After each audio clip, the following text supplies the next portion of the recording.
Yo, welcome back to JDub Cyber Day 36. Today's talk is all about auditing your routines. This is a curious one, and I was guilty of it for quite a while, where I was just doing the same routines in different areas of my life because that's how I was taught to do it a long time ago. Take the gym, for example. I may have been doing the same way of lifting that I learned in high school. I might have been doing it, hey, back in the 90s, some guy in the gym told me, hey, this is the way you do it. It was a 5x5 or, whatever that kind of lifting technique is. And that may not necessarily be true anymore. And I'll give you my real world example. Uh, Leg press or like hack squat or these type of things. I was always taught never have your knees over your toes and only go down to 90 degrees. You're going to like blow your knee out somehow. That turns out not to be true.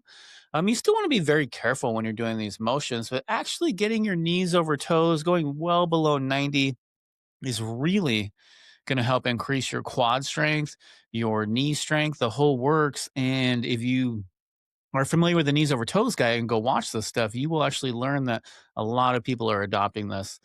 When you go back and watch some of the really good strength lifters too, they're also going very, very deep. They're stretching out that quad by getting that knee way over. Please be safe, but it is a good way to do it. That same example can be extrapolated out to the way that we do cardio, the way that we do our sleep, any of the routines we have. We may have built them years ago. We may have built them decades ago, right? And they always need to be re examined. The science behind this stuff to go out and find the evidence and start to kind of tinker and say, okay, I know I've learned to do it this way, but is there new evidence, good evidence, by the way? I want to make sure we're vetting our sources that we could possibly do that another way. I know I had been lifting the same way for a long time before I reached out for help. And some of the ways I lift now, I really like, right? Another example, like, just bro lifting, right? So I'm hitting one muscle group once a week. Now, in some of my smaller muscle groups, biceps, tries, I might hit those 3, 4 times a week. All of the bigger muscle groups, I'm hitting them at least twice a week.